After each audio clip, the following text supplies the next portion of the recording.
yang ku tanam akan berbuah. Ku kan melihat kesetiaan-Mu menyempurnakan pekerjaanku.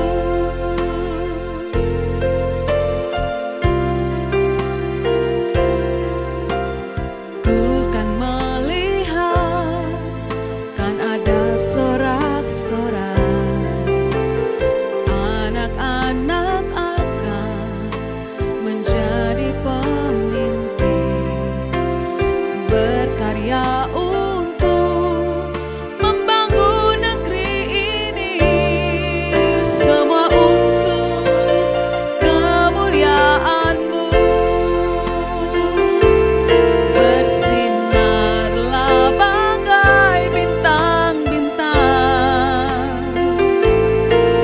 menjadi alat dalam tangan Tuhan, bercahaya di tengah kegelapan dunia. Generasi unggul, generasi kudus, generasi impian Tuhan.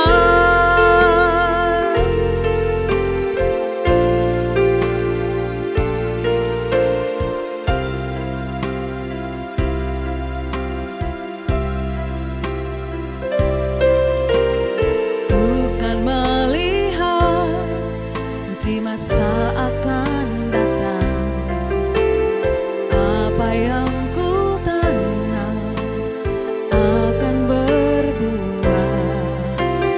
Ku kan melihat kesetiaan-Mu menyempurnakan pekerjaanku. Ku kan melihat, kan ada sorak-sorai anak-anak akan menjadi pemimpin, berkarya untuk membangun negeri ini. Semua untuk kemuliaan-Mu. Bersinarlah bagai bintang-bintang, menjadi alat dalam tangan Tuhan, bercahaya di tengah kegelapan dunia. Generasi unggul, generasi kudus, generasi impian Tuhan.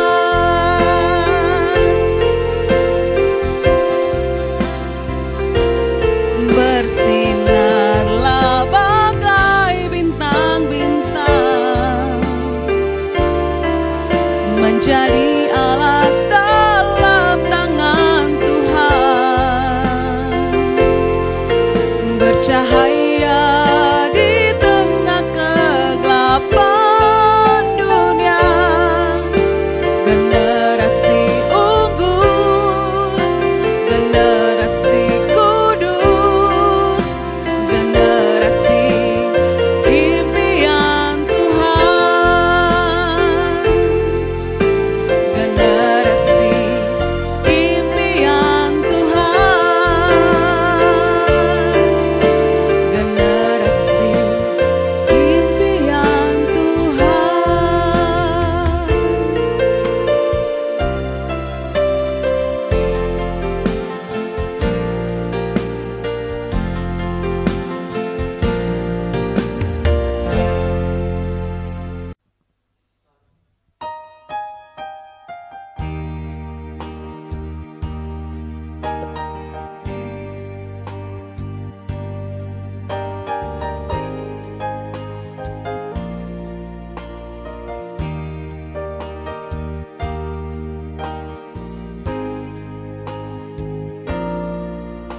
hidupku bukti kebaikan,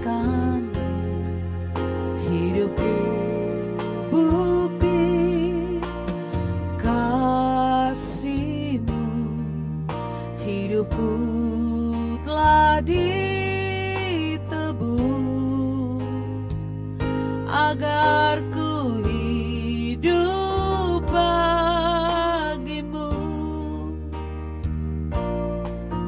Hidupku untuk memuliakan-Mu, hidupku untuk kenikmatan-Mu, hidupku untuk melayani-Mu seumur hidupku.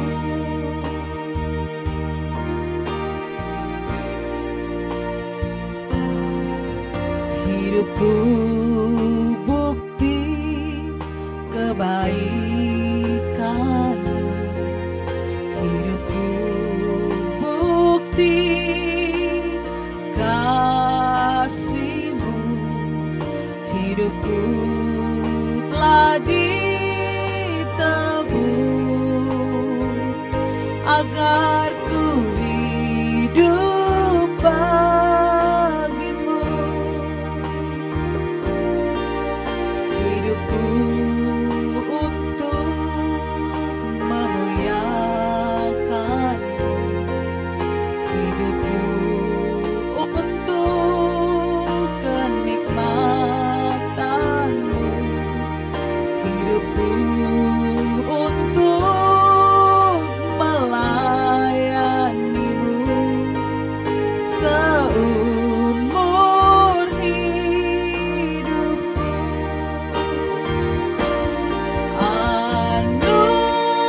Anugerah-Mu besar, anugerah-Mu besar, anugerah-Mu besar, melimpah bagiku. Ku bersyukur Bapa, ku bersyukur Bapa, ku bersyukur Bapa, ajaib perbuatan-Mu.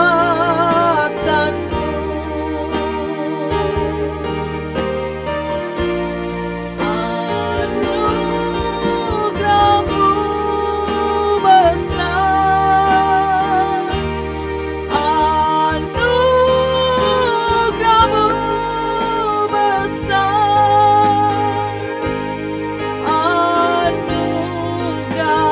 anugerah-Mu besar, melimpah bagiku.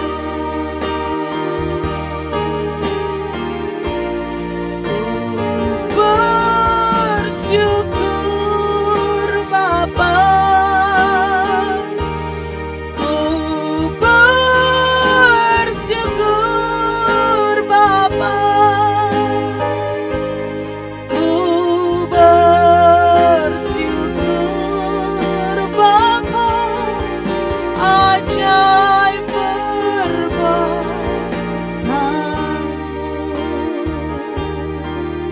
ajaib perbuatan-Mu, oh, ajaib perbuatan-Mu.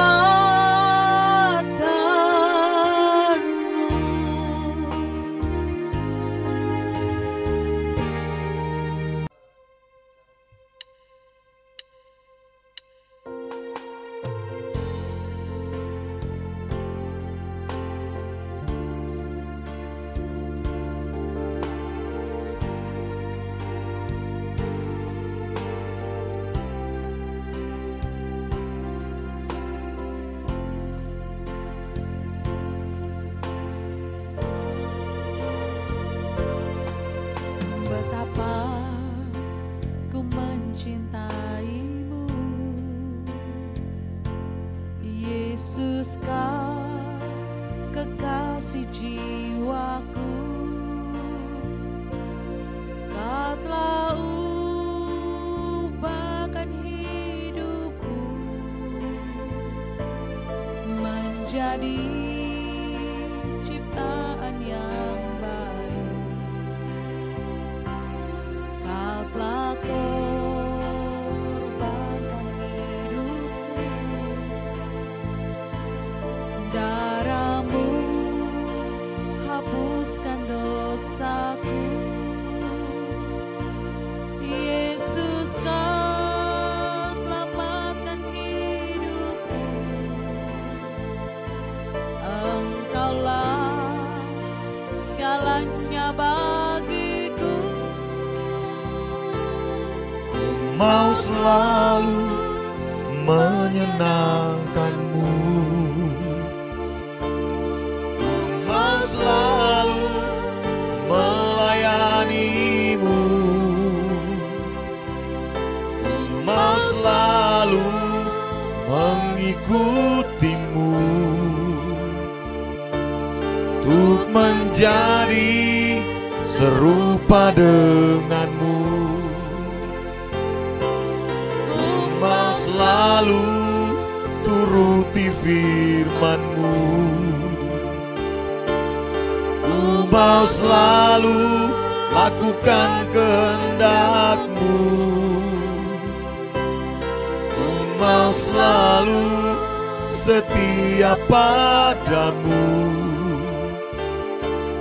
sampai akhir nafas hidupku.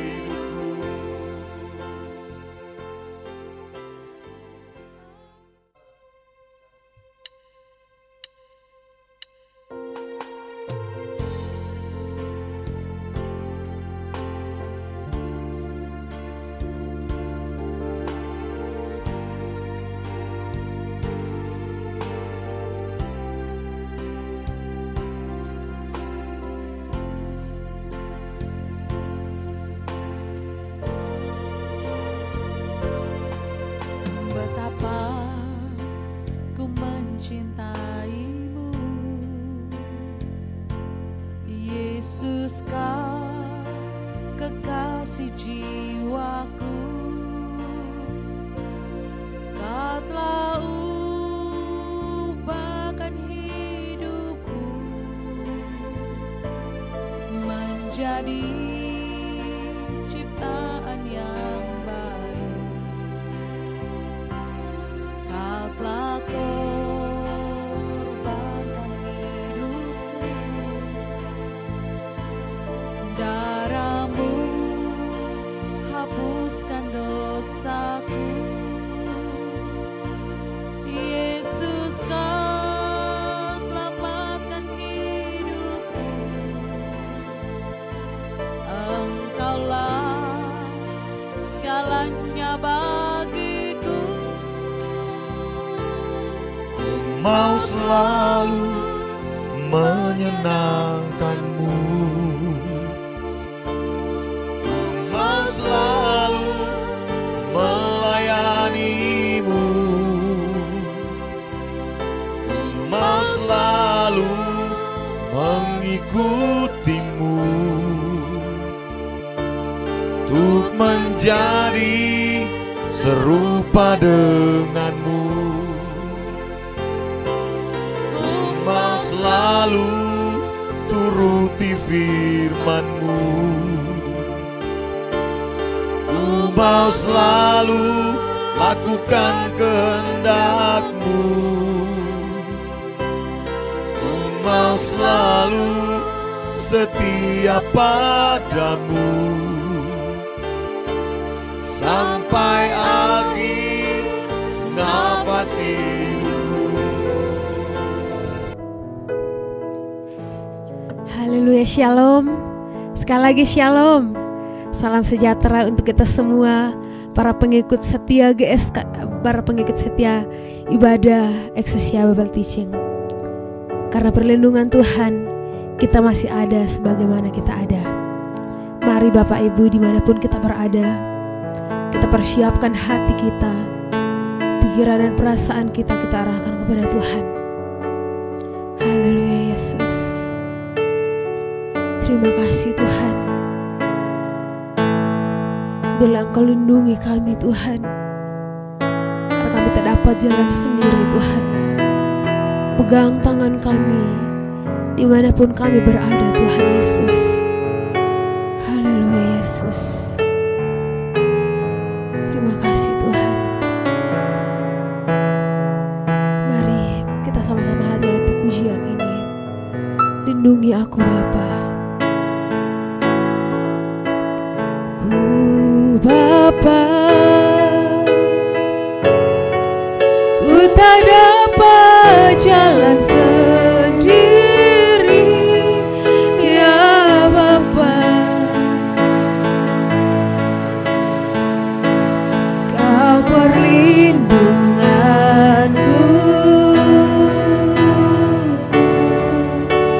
perlindunganku. Mari kita katakan,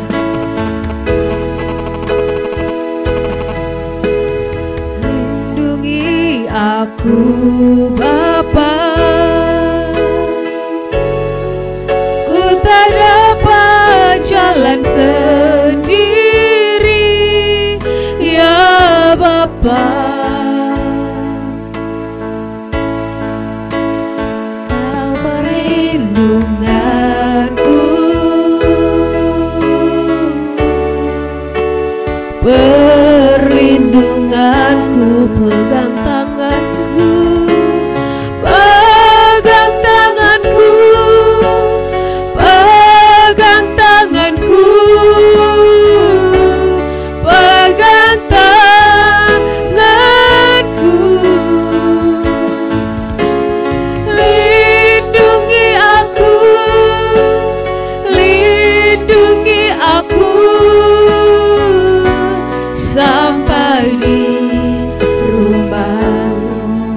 Sekali lagi, mari kita minta perlindungan dari Tuhan.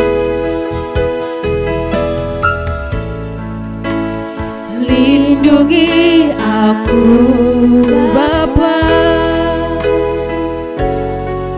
ku tak dapat jalan sendiri,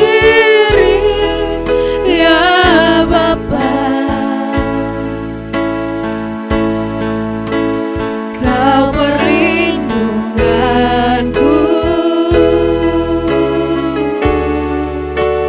perlindunganku. Pegang tanganku, pegang tanganku, pegang tanganku.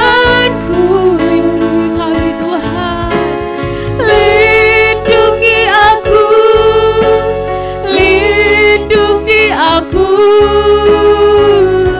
sampai di rumahmu. Pegang tanganku, pegang tanganku, pegang tanganku,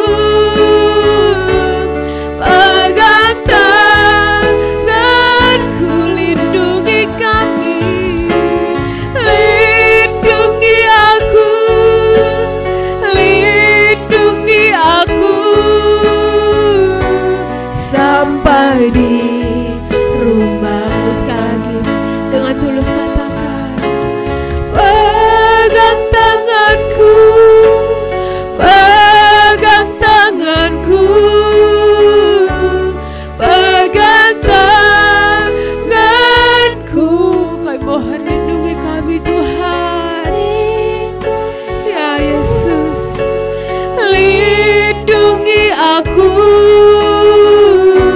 sampai di rumahmu. Pegang tanganku, pegang tanganku, pegang tanganku,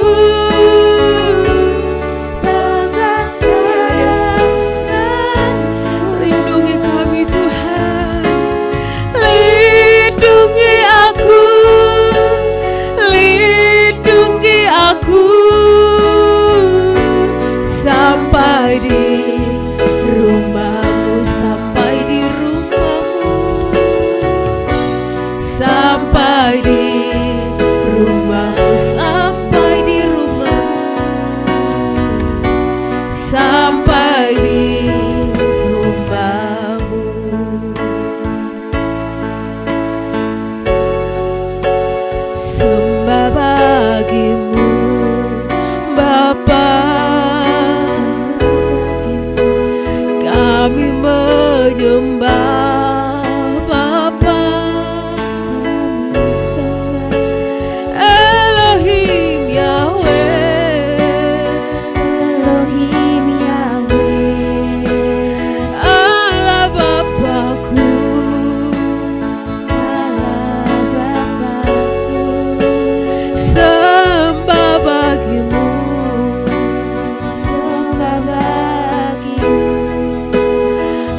Tuhan, terima kasih Roh Kudus. Pada sore hari ini Tuhan, kami mau lebih lagi memuji, meninggikan nama-Mu Tuhan. Kami mau lebih lagi masuk ke dalam hadirat-Mu Tuhan. Biarlah Engkau hadir dimanapun kami berada Tuhan. Biarlah kami dapat merasakan kehadiran-Mu Tuhan. Terima kasih Tuhan, terima kasih Roh Kudus. Semua yang siap memuji dan meninggikan nama Tuhan, sama-sama katakan amin. Haleluya. Kita mau lebih lagi memuji Tuhan. Dia Allah yang telah menebus kita. Haleluya. Tak kuduga Kau selamatkan kami Tuhan. Haleluya. Mari Bapak Ibu, dimanapun kita berada, mari kita bertepuk tangan bagi Tuhan. Haleluya.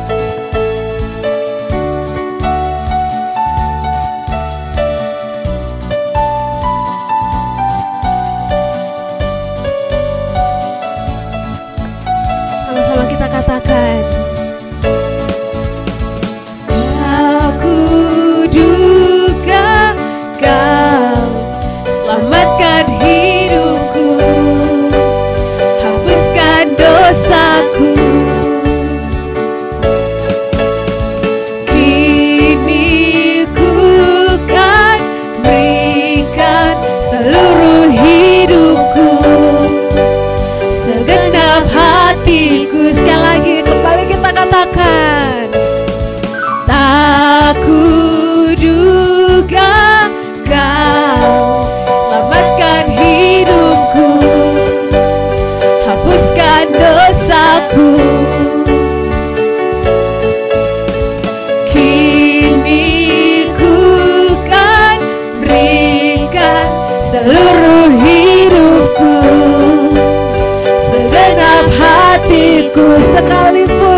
Sekalipun dagingku dan hatiku habis lenyap, namun ku tetap, sama-sama katakan, ku percaya padamu, Kau Tuhan dan Rajaku, memegangku teguh, mendekapku selalu.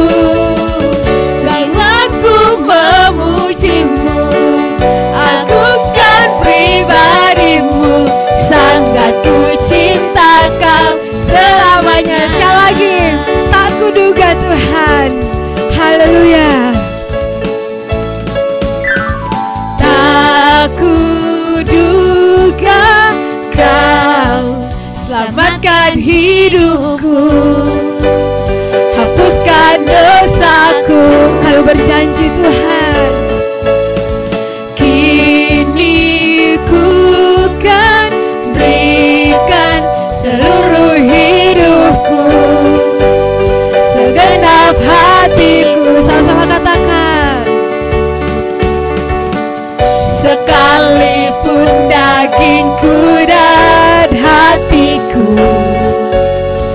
habis lenyap, namun ku tetap, ku percaya padamu Tuhan, ku percaya padamu, Kau Tuhan dan Rajaku, memegangku teguh, mendekatku selalu. Jiwaku memujimu, agungkan pribadimu, sangat ku cinta Kau selamanya. Ku percaya Tuhan, ku percaya padamu, Kau Tuhan dan Rajaku, memegangku teguh, mendekapku selalu. Jiwaku memujimu, agungkan pribadimu, sangat ku cinta Kau selamanya. Sambil bertepuk tangan katakan,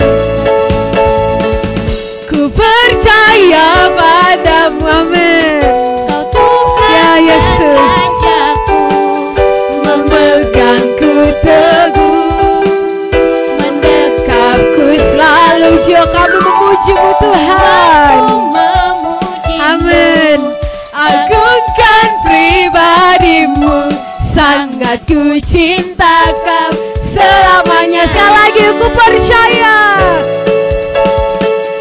ku percaya padamu, Kau Tuhan dan Rajaku, memegangku teguh, mendekatku selalu. Jiwaku memujimu, agungkan pribadimu, sangat ku cinta Kau selamanya. Sangat ku cinta Kau, sangat ku cinta Kau selamanya. Sekali lagi katakan, sangat ku cinta Kau, sangat ku cinta Kau selamanya. Haleluya. Berikan kemuliaan bagi Tuhan. Haleluya. Mari Bapak Ibu, kembali kita tenang teduhkan pikiran dan perasaan kita. Kita mau dilawat oleh kebenaran firman Tuhan. Haleluya Yesus. Terima kasih Tuhan. Kami rindu untuk mendengarkan nasihat-Mu Tuhan. Berilah Engkau ajari kami, Kau tegur kami melalui kebenaran-Mu Tuhan. Haleluya Yesus. Terasa dunia ini hampa Tuhan. Haleluya. Mari sama-sama kita katakan, terasa dunia ini hampa.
hembuskan nafasku seperti pada putramu.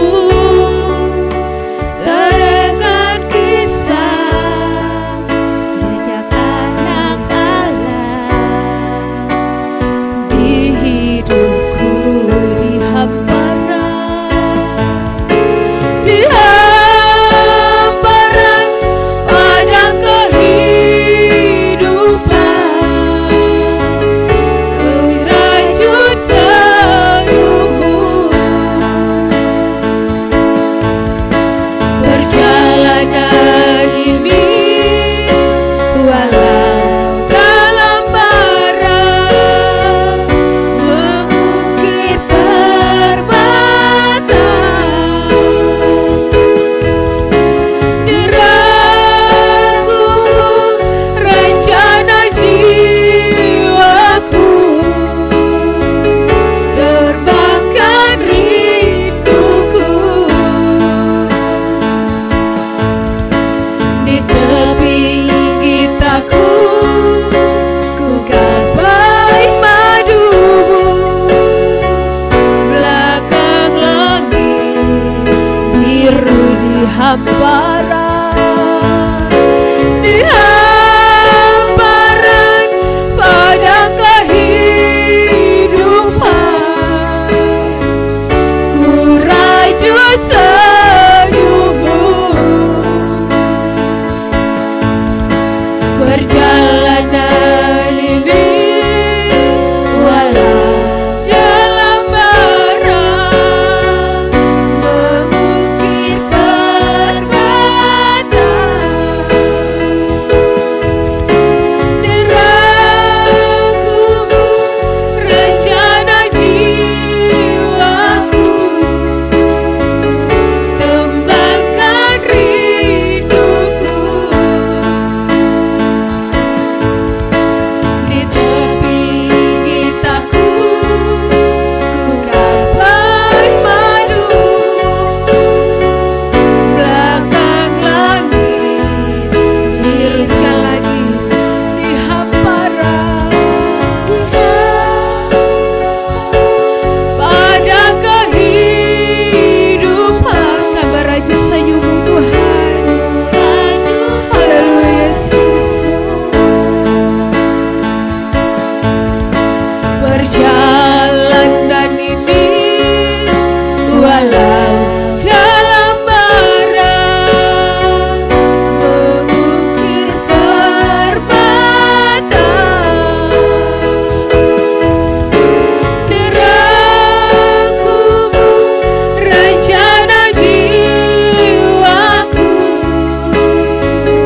kembangkan rinduku di tepi gitaku, ku gapai madumu, belakang langit biru, belakang langit biru. Sekali lagi, Yesus, belakang langit biru. Buat Tuhan kesempatan saya berdoa kepada hamba-Nya.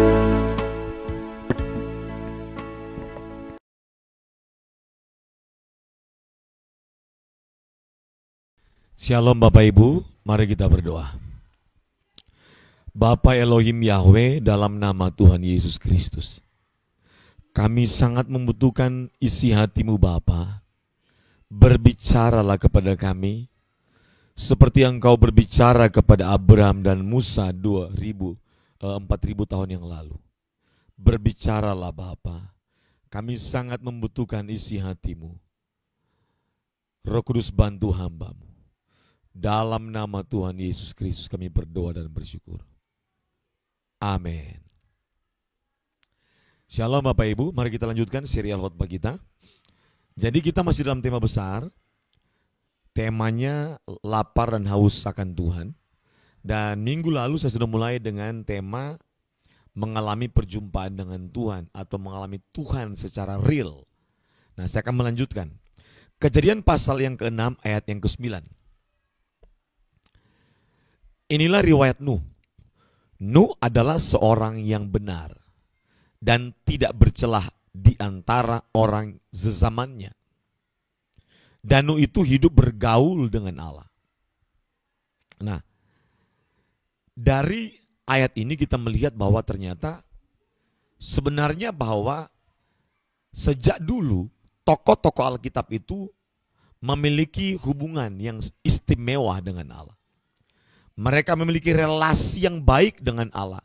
Walaupun catatannya adalah tidak semua orang bisa memiliki hubungan yang istimewa dengan Allah.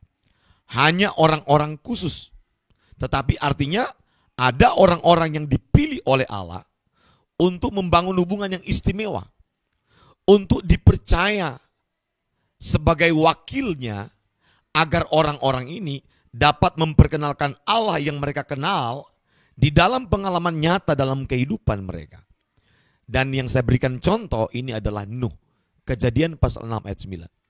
Dari apa yang kita bacakan, ayat 9 tadi, maka kita bisa menemukan beberapa catatan kebenaran. Yang pertama, manusia adalah makhluk relasional dan juga makhluk sosial. Makhluk sosial artinya manusia tidak bisa hidup sendiri. Manusia memiliki kebergantungan ya dengan orang yang lain, terutama kebergantungan kepada Allah, sang pemilik kehidupan. Lalu yang kedua, sebagai manusia dirancang oleh Allah untuk menjadi makhluk yang relasional. Manusia memiliki kemampuan untuk berelasi dengan Allah dan berelasi dengan sesama. Dan kalau Anda membaca, ternyata baik perjanjian lama maupun perjanjian baru, semua orang-orang yang dipilih oleh Allah, mereka memiliki relasi yang baik, yang intim dengan Allah. Ini yang penting untuk kita pahami bersama. Harus diingat bahwa dari semua ciptaan, hanya manusia yang diberikan kehormatan dan keistimewaan untuk dapat bergaul dengan Allah, untuk dapat memiliki relasi yang istimewa dengan Allah. Tidak semua ciptaan dapat memiliki akses untuk berelasi dengan Allah, berkomunikasi dengan Allah, dan berinteraksi dengan Allah. Allah yang adalah pribadi yang maha kudus, tentunya tidak dapat memberikan akses kepada sembarangan dan semua ciptaan. Dan dari semua ciptaan, manusia mendapatkan keistimewaan untuk dapat berhubungan dengan Allah, dapat mengalami relasi dengan Allah, dapat membangun relasi dengan Allah.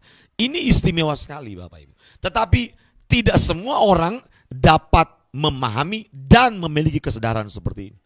Makanya kalau kekristenan tidak memahami hal ini, maka Kristen yang seperti Kristen tanpa esensi, Kristen tanpa keistimewaan. Karena Kristen tanpa relasi adalah Kristen fantasi.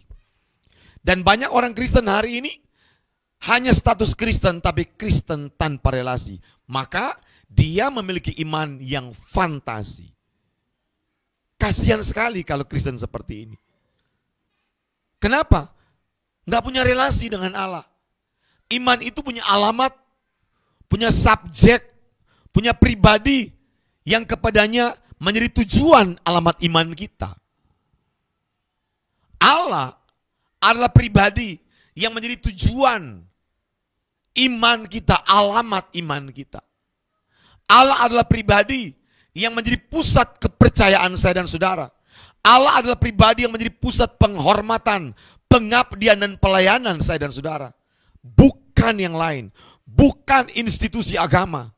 Bukan sinode. Bukan manusia sebagai pemimpin dari sebuah agama atau institusi agama. Ini penting menjadi catatan kita. Banyak orang Kristen tidak menggunakan hak dan fasilitas sebagai makhluk relasional untuk membangun relasi dengan Allah. Wah, ini rugi besar. Dan Anda catat baik-baik. Semua orang-orang tokoh-tokoh Alkitab yang dipakai Tuhan, mereka memiliki relasi yang istimewa dengan Allah. Ini yang harus kita lakukan sebenarnya. Allah tidak bisa berhubungan dengan barang dan benda. Karena tidak apple to apple. Karena benda tidak punya hati. Benda tidak punya kemampuan untuk membangun komunikasi dan relasi dan berinteraksi dengan Allah.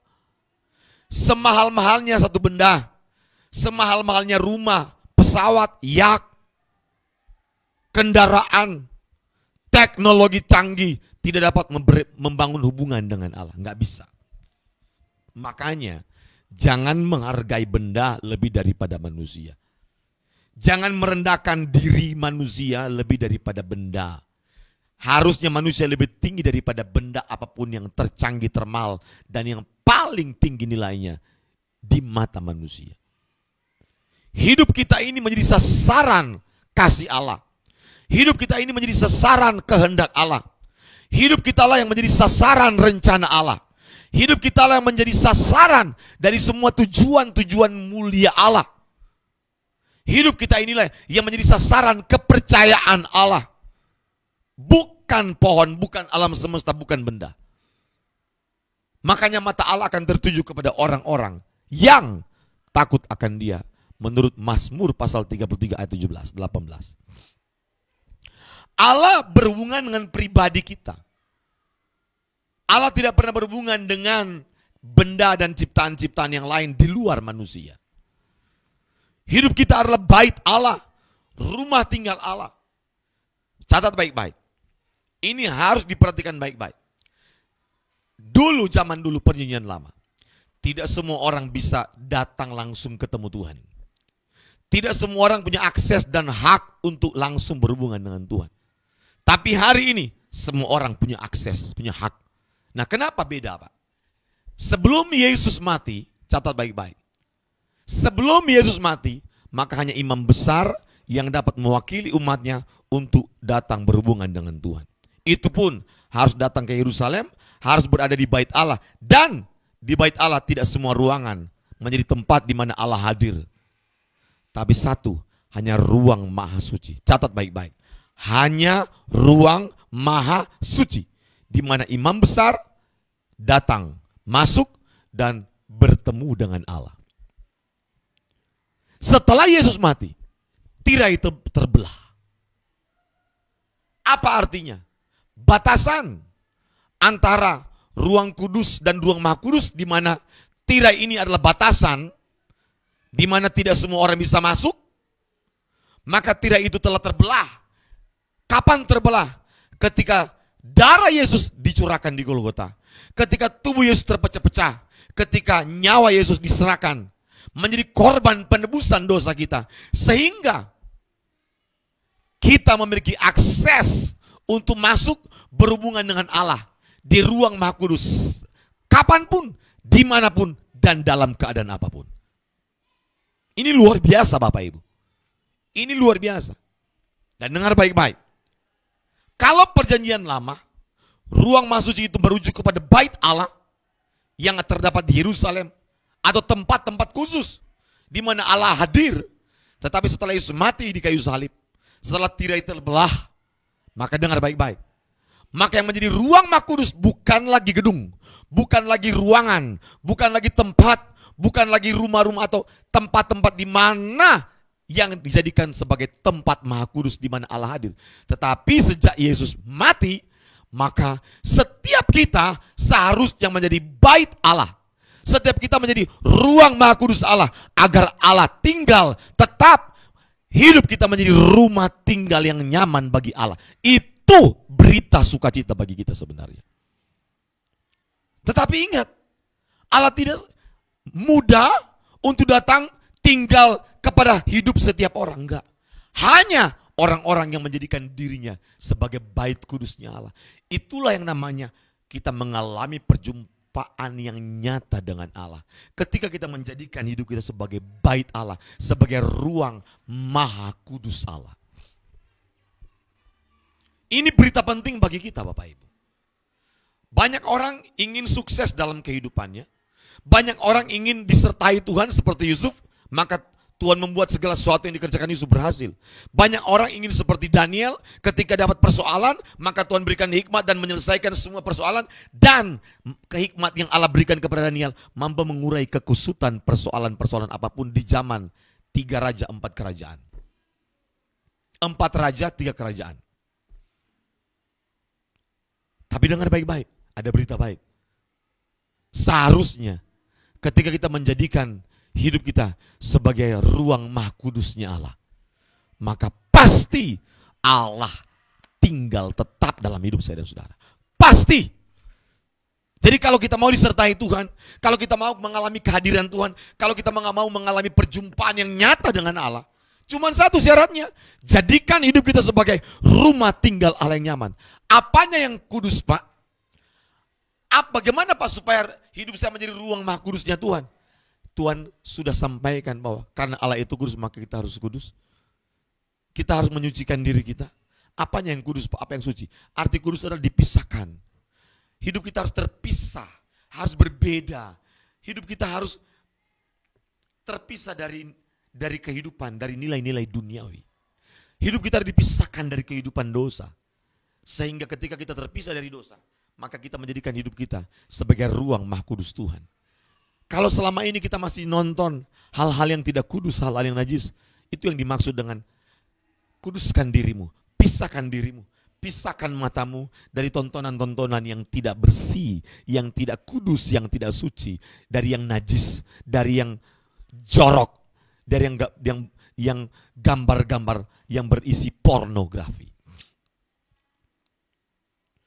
Bersihkan matamu dari sampah-sampah, dari tontonan sampah, tontonan yang cuma serba hiburan berjam-jam, tapi tidak ada konten-konten kebenaran dan kesucian dan kekudusan yang membuat hidup kita makin kudus, makin suci, yang membuat hati, jiwa kita, batin kita makin suci, makin bersih, sehingga kita menjadi baitnya yang kudus, ruang Maha Kudus Allah, sehingga Allah betah dan nyaman tinggal dalam hidup saya dan saudara. 1 Korintus pasal 3 ayat 16 berkata, tidak tahukah kamu bahwa kamu adalah bait Allah dan bahwa Roh Allah diam dalam kamu? Saya melihat, ya, ini fakta, Bapak Ibu. Tidak semua orang bangga dan mengerti ketika membaca ayat ini. Saya berapa kali menemukan ayat ini juga dalam keadaan yang sama dengan orang-orang itu. Saya ngomong ini karena saya pernah mengalami. Saya membaca ayat ini dulunya biasa aja. Apa sih? Tidak tahukah kamu bahwa kamu adalah bait Allah dan bahwa Roh Allah di dalam kamu? Saya sudah dengar berita ini, firman Tuhan ini, khotbah ini sudah dari sekolah minggu. Kamu adalah bait Allah, bait kudus. Tapi saya belum bisa merasakan perasaan Allah. Saya belum bisa mengalami kuasa firman Allah ini. Belum bisa. Mata saya belum tercerahkan. Mata pengertian, mata batin saya belum bisa terbuka. Saya masih punya selaput dosa yang masih menutupi. Sehingga saya tidak bisa melihat kebenaran yang sesungguhnya di dalam tulisan-tulisan firman Tuhan ini. Tertutupi dengan dosa. Mata saya masih melihat hal-hal yang dosa. Tapi ketika saya mulai menertibkan, membersihkan tontonan saya mulai serius untuk hidup suci, hidup kudus, maka ketika saya membaca ayat ini, roh saya bangkit, jiwa saya bangkit, jiwa saya bersuka cita. Ada kebanggaan, ada kebahagiaan, ada semangat, ada gairah untuk mencari Tuhan, ada kebanggaan untuk menjadikan hidup kita sebagai bait Allah. Wow. Bayangkan kalau Roh Allah itu betah tinggal di dalam hidup kita. Bayangkan kalau Allah diam tinggal dalam hidup saya dan saudara. Dan saya ingat pada saat ketika Presiden Jokowi datang ke tanah Timur Tengah Selatan, ke Soe. Dan Pak Jokowi memilih satu rumah untuk beliau datangi rumah itu.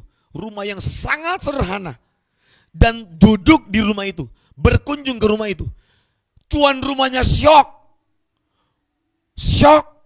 kaget, bercampur haru, bahagia minta ampun, senang minta ampun. Bahkan kalau saya nggak salah dengar, orang bilang kursi yang pernah diduduki oleh Pak Jokowi itu bahkan mungkin nggak sampai setengah jam ya diduduki di situ. Itu dilarang diduduki orang kursi itu. Bayangkan tuh, dilarang. Karena begitu mereka sangat bersuka cita, bahagia, senang sekali. Kenapa? Ada kunjungan dari seorang kepala negara. Itu pun tidak tinggal selama 3 malam 1 minggu, setahun apalagi, enggak. Cuma datang tidak lebih dari setengah jam, duduk, ngobrol, tanya-tanya, dan heboh. Tuan rumah yang didatangi oleh Pak Jokowi itu, wow, dia senang sekali. Bahkan saya lihat, jangankan duduk di kursi, Pak Jokowi cuma lambaikan tangan begini aja. Wah, orang udah senang sekali. Pak Jokowi cuma senyum saja dari jauh, orang senang sekali. Apalagi jika hidup kita menjadi bait Allah, di mana roh Allah diam di dalam kita. Saya baca ulang pelan-pelan, 1 Korintus pasal 3:16. Tidak tahukah kamu bahwa kamu adalah bait Allah, dan bahwa roh Allah diam di dalam kamu? Wow, luar biasa. Siapa yang bisa menjadi bait Allah? Adalah mereka yang menguduskan hidup mereka, yang menyucikan diri mereka, yang mengkhususkan hidup mereka hanya untuk melayani Allah, mengabdi kepada Allah, hanya untuk menyembah Allah, hanya untuk menjadikan Allah sebagai satu-satunya kebahagiaan dan tujuan pengabdian kehidupan saya dan saudara. Apapun yang kita kerjakan, apapun juga yang kita perbuat, kita lakukan dengan sungguh-sungguh segenap hati, dan semuanya untuk Tuhan dan kemuliaannya. Dengan kita menjadikan hidup kita sebagai bait Allah, bukan berarti kita duduk di rumah saja, tinggal di kamar, berdiam diri, bersemedi, berdoa terus, tidak keluar rumah, di gunung-gunung, di gua, cuma hanya pengen menantikan Tuhan. Bukan itu. Kita masih tetap harus bekerja, melakukan tanggung jawab kita sama. Hidup kita sama, beraktivitas bekerja dengan orang-orang yang lain. Tetapi dengar, kita bekerja dalam kekudusan, bekerja dalam kesucian, bekerja dengan motivasi, aku mau menyenangkan hati Tuhan. Kita kerja sungguh-sungguh, bekerja dengan integritas, bekerja dengan kejujuran, bekerja dengan keadilan, mengambil keputusan-keputusan adil. Kita tidak membeda-bedakan, kita tidak memihak kepada siapapun ketika kita memutuskan perkara, memutuskan apapun. Yang kita lakukan adalah semua bagian dari hati yang mengasihi Tuhan, jiwa yang mengasihi Tuhan. Kita melakukan sesuai dengan hukum Tuhan, mengasihi Tuhan dengan segenap hati, segenap jiwa, segenap kekuatan, dan segenap akal budi. Semua akal budi kita, semua kekuatan kita, semua jiwa kita, semua hati kita, kita persembahkan bagi Tuhan. Semua kecakapan kita, kompetensi kita, skill kita, kita lakukan bagi Tuhan. Orang-orang seperti ini bukan malas belajar, akan makin rajin belajar. Orang-orang yang sudah menjadikan diri sebagai bait Allah akan makin suka belajar, makin kerja keras, makin banyak memberi, makin banyak melayani Tuhan, makin bersemangat untuk bekerja keras bagi Tuhan, memenangkan jiwa. Dan orang-orang seperti ini akan menjadi yang terbaik di pekerjaan mereka. Bukan makin pasif, bukan makin malas. Bukan makin tidak suka ke gereja, ke tempat kerja, bukan. Itu salah kalau orang bilang, kalau sudah hidup kudus, hidup suci, sudah pikir tinggal tunggu-tunggu mati. Salah. Justru orang yang menjadikan dirinya bait kudus, bait Allah, itu produktif, bahkan lebih produktif dari orang yang lain. Itu yang benar. Dia makin disiplin, makin bekerja keras. Dia sangat ketat mengatur waktunya. Tidak ada waktu kosong. Semua terisi dengan hal-hal yang produktif. Dia punya jam, 8 jam kerja. Dia punya jam doa, pagi dan malam. Waktu kosong sedikit, dia berdoa, dia baca Alkitab, tapi bekerja keras, lakukan tanggung jawab. Semua produktif. Lihat Yesus, 3,5 tahun, sangat-sangat produktif. Amin. Ini yang benar, memahami Alkitab dengan benar, menjadikan diri kita sebagai ruang Maha Kudus Allah. Itu artinya Allah hadir. Berarti kalau Allah hadir, hidup kita produktif, amin. Hidup kita bermanfaat bagi orang lain. Hidup kita berguna bagi orang lain. Kenapa? Allah kalau hadir, maka kehidupan Allah akan menyelesaikan persoalan di sekitar kita, amin. Allah kalau hadir dalam hidup kita, maka dia hadir sebagai terang dan menyelesaikan setiap permasalahan kegelapan di sekitar kita. Kalau kita hadir, kita memberikan jawaban kepada orang di sekitar kita. Itu maksudnya menjadi baitnya yang kudus itu. Bayangkan kalau Allah sendiri yang tinggal dalam hidup kita. Tidak mungkin kita bodoh dalam bekerja. Tidak mungkin kita tidak bisa bekerja maksimal. Pasti excellent pekerjaan kita. Amin. Itu maksudnya. Pekerjaan kita dikuduskan. Artinya pekerjaan kita berkualitas. Tidak ada kecurangan. Bersih, jujur, adil. Dan berkualitas tinggi pekerjaan kita. Itu maksudnya. Selama ini ditafsirkan rohani yang salah. Seolah-olah kalau sudah jadi bait kudus itu sudah gak keluar-keluar dari rumah, hanya bersemedi, berdoa, puasa terus, gak kerja. Salah. lihat Bapak Eras itu berdoa puasa terus, tapi bekerja dan makin produktif. Bayangkan, Abam sampai episode ke-1000. Sekarang hari ini sudah masuk episode ke-1001. Lihat, Anda lihat semua tokoh Alkitab.